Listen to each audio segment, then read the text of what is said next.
But let me ask you, it's called the Inflation Reduction Act. But the Congressional Budget Office, which is nonpartisan, said that there would be a negligible impact on inflation this year and barely impact inflation at all next year. I mean, isn't it almost Orwellian? How can you call it Inflation Reduction Act?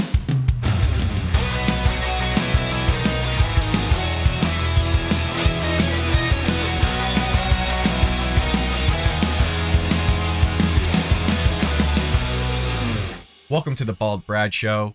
In this episode, we have Karine Jean-Pierre being interviewed by Jonathan Karl of ABC News regarding the FBI raid at Mar-a-Lago, as well as the Inflation Reduction Act. Folks, her answers are really just head-spinning and mind-bending. This is one, of course, you're not going to want to miss. As always, hit that like and subscribe button. With that being said, let's go ahead and roll it. How long we have waited for this day to come, how long we have fought for it, to lower health care costs, to reduce the deficit, and paid for to lower inflation, to save the planet. And every single Republican in the House and in the Senate voted against it. Speaker of the House Nancy Pelosi, after House Democrats passed their sweeping climate and health care bill Friday, following 18 months of tense negotiations. Here now to discuss that and more in her first Sunday show interview as White House Press Secretary, Karine Jean-Pierre. Karine, I've had the privilege of having the first interviews with several White House press secretaries, Democrat and Republican. It's a privilege to have you here. Thank you so much, Jonathan. Let me start with the Mar-a-Lago search, which I know you can't talk about the investigation, but how concerned is President Biden about the national security implications of such highly classified materials being down there? So, as you just stated, John, I cannot speak to that. It would be inappropriate for me to speak on that because the president has been very clear and unequivocal about this, is that when it comes to law enforcement matters, investigation, the Department of Justice has complete independence, and he has said that during his campaign. He has said that as president, we do not interfere, we do not get briefed, we do. Folks, the question was about the national security implication. Yeah, there is a connection, of course, to the documents that were supposedly seized by the FBI at Trump's Mar-a-Lago home, but she can answer the question about the national security implication, which is what this whole question was revolving around. But for some reason, oh, well, we're not being briefed on this. We don't know what's going on. We're not involved with the FBI. They're completely separate than us. Oh, Jesus. Not get involved. So I understand you can't talk about the investigation, but I'm asking you about the national security implications. As you know, top Democrats on the House Intelligence Committee are calling on the Biden administration to do an assessment of any national security challenges posed by this. Is the president concerned? Again, about... I cannot absolutely cannot comment. No, I cannot comment on this. It is an investigation that is currently happening. I hear your question, but it would be inappropriate for me as the press secretary to comment on this. It would be inappropriate for any of us, even including the president or anyone in the administration, to comment on this. This is a law enforcement matter, and the Department of Justice is going to move forward as they see fit. And it's true, Joe Biden, as a candidate, was consistent on this. As president, he's always said independent Justice Department, no politicization. But let me play something to you one of the top Republicans in the House had to say about this. President Donald Trump is Joe Biden's most likeliest political opponent in 2024, and this is less than 100 days from critical midterm elections. The FBI raid of President Trump is a complete abuse and overreach of its authority. So he ran on not politicizing the DOJ. He has said that as president, but how concerned is he to see this investigation play out in the middle of a campaign, at least raising the appearance of a politicized Department of Justice? So just to comment on what I just heard, this is not true. This is not something. Let me just step back even further. When the president on January 7th in 20. How could she say it's not true regarding what the Republican just said? Just about 30 seconds ago, lady, you just told us that you weren't briefed on this. You don't know what's going on. The only information that you're getting is from the press and all those other things. So how can you possibly say that she's lying when you don't supposedly have a clue on what is going on behind the scenes, what the investigation was about, what the investigation was for, what they were looking for, what they were doing, all the details? How could you possibly say that what she said was untrue? 2021, when the president nominated Merrick Garland, he was very clear about this. He said that he believes in the rule of law. Merrick Garland would not be the president's lawyer. He would not be the vice president's lawyer. This is about the American people and doing what is right for the American people. The Department of Justice. Really? Does anybody believe that? Let me know in the comments below, folks. Oh, he's there for the American people. Well, if you're there for the American people, you got to be there for everybody, whether they're on your political side of the aisle or not. Where's the Hunter Biden investigation? Where's all the craziness? Where's the raids on the Biden family and their corruption and everything that's been listed out into the public? But no. They're going to put this clown out here, the theatrics, the theatrical show, the clown show. They're putting on a whole performance here. It's a bunch of BS, folks. It's a bunch of BS. Justice, when it comes to law enforcement, is independent. This is what we believe, and this is what the president has said. This is not about politicizing anything. That is not true at all. And I would remind our folks on the other side that the FBI director was appointed by the president's predecessor. I would remind the folks on the other side that when Merrick Garland was indeed confirmed, it was a bipartisan fashion. So again, this is not what this is about. We do not interfere. We do not get briefed. The Department of Justice, again, when it comes to law enforcement matters, it is independent, complete independence, and I'm just not going to comment on that. None of us will, because we're going to let Merrick Garland speak for himself. And even to this point, President Biden's not been briefed about anything. Not been briefed. We have not interfered. Not discussed it at all. Not discussed. We have. I'm going to tell you, Jonathan. We have learned about all of this the same way the American people have learned about this, through public reports, through your reporting, and every other reporter who has talked about this. That's how we have learned about what is happening. Let me turn to the. I don't know if I believe that, but hey, I'm going to hold them to it. Nobody in the entire White House administration should be talking about this. If I was a reporter, I'd be going up to Joe Biden every day and asking him to comment just so we could see them having to freaking backtrack once again, going, oh my God, oh, well, he slipped up, or he should have said this. Well, what he really meant by this, oh, well, he was talking about a golfing tour, some stupid asinine reason of them trying to fumble through their words, make up something because the president actually answered a question of which he wasn't supposed to ever be briefed about. That's what I would like to see here, and what might actually end up happening. Domestic agenda. We saw our poll that came out, ABC News Ipsos, that came out last Sunday, showed that just 37% of Americans approve of President Biden's handling of the economy. 70% say they thought the economy was getting worse. Now, we've since learned that inflation actually abated in July. But why is it that if things are getting better, so many Americans are unhappy with President Biden's handling of it? So, we'll say this, we have said this before. It's like, we get it. We understand what the American people are feeling at this time. This is a number one priority. Inflation has been a number one priority for this president. Lowering costs has been a number one priority for this president. If you look at number one priority for this president, the lower cost, as basically virtually all costs have gone up.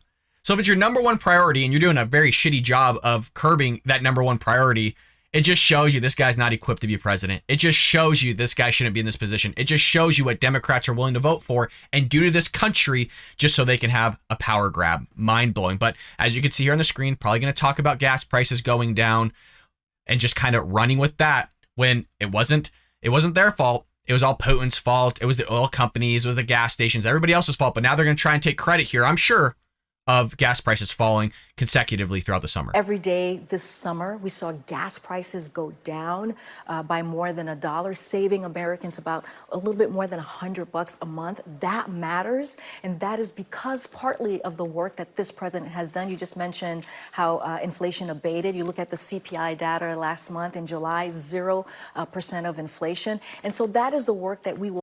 Dude, she's still echoing this whole 0% inflation. Oh, God. She's still echoing it. We did a whole show on it the other day of President Joe Biden's gaffe saying 0% inflation. She takes to Twitter, says the exact same thing, while inflation is 8.5% this month. Literally everything pretty much went up in price other than gas prices, and it kind of offset itself out. She's still going to push this. Oh my God. Continue to do.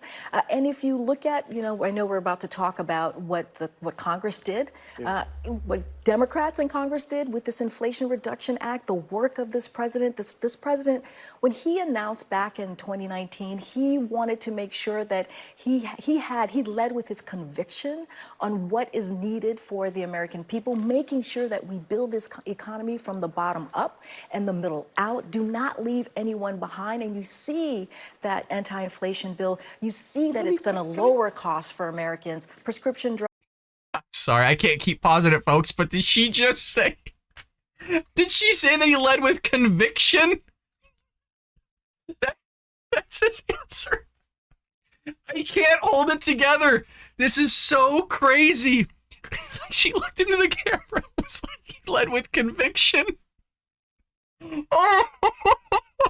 How about lead with some logic and sense for once rather than conviction? Oh my God. No wonder everything's going down the drain. No wonder our economy sucks at the moment. No wonder we have inflation. No wonder China's beating us out in terms of the economy in some sectors, because he's leading with conviction, folks. He's not actually leading with any logic and reason. Now it all makes sense. Drugs, energy costs, and also let's not forget those 13 million Americans on the ACA, Affordable Care Act, who are now going to continue to see their premiums go down. That is important. But let me ask you, it's called the Inflation Reduction Act, but the Congressional Budget Office, which is nonpartisan, said that there would be a negligible impact on inflation this year and barely impact inflation at all next year. I mean, isn't it almost Orwellian? How can you call it Inflation Reduction Act when the nonpartisan experts say it's not going to? So I appreciate that. I appreciate the question. We've actually addressed this, the CBO. It was the top line number. There's more in there that shows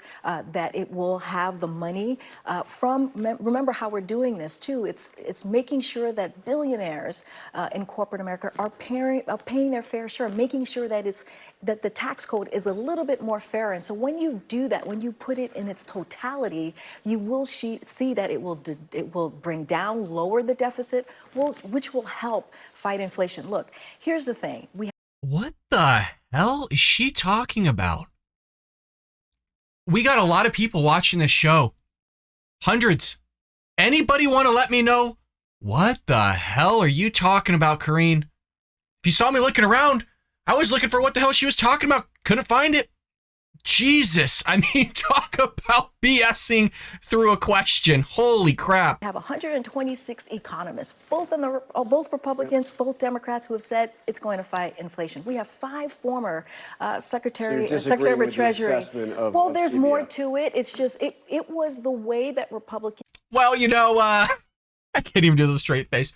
Well, Jonathan, there's more to it there. There's top line, middle, and then bottom numbers. And we got Republican economists, maybe 1 or 2 of them out of the 126 that disagree. And Jonathan, it's gonna help it's not gonna help billionaires. Forgive me. It's gonna screw over billionaires and actually hurt them, Jonathan. And it's actually gonna mess with the middle class, because we told you the taxes weren't gonna go up, but they actually are gonna go up, Jonathan. But it's all about the middle bottom numbers. If you move a couple decimals over and spaces. It's a bunch of crap, folks. It's all a bunch of crap. Just sitting there, lying constantly, week after week after week. I'm so tired of it. Did that was so that it could make an argument that is false.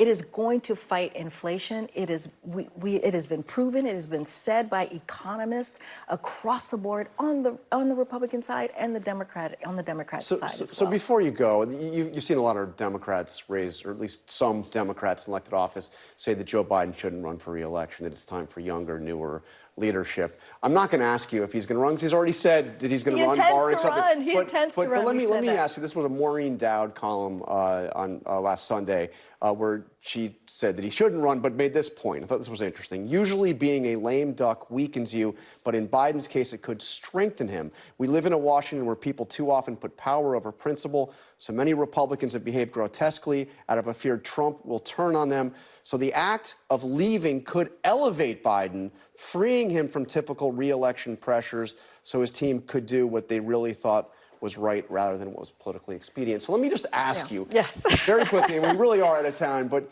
is it possible that if he decides not to run, that as a lame duck president, he wouldn't be so lame. It might actually be better for him not to be running for re-election? But here's the thing about that argument, John. First of all, as you said, he intends to run. We're not even focused on 2024. We're focusing on the moment right now, 2022. This is a president who passed the American Rescue Plan with all Democrats, who passed a bipartisan infrastructure legislation, which people said it would not happen. He's got a lot of legislative, no question. Right. And now we're talking about CHIPS Acts, which is going to bring in Made in America manufacturing jobs, right? Lower the cost of automobiles. And let's not forget what we were able to do with. Does anybody really believe that it's going to lower the cost of automobiles? Maybe in the short term, while the government's subsidizing it, which is just coming out of your pocket. So in a nutshell, you're still really paying for it. In the long run, it's not going to sit there and make anything cheaper. Look, I'm all for build America, buy America. I'm all for it.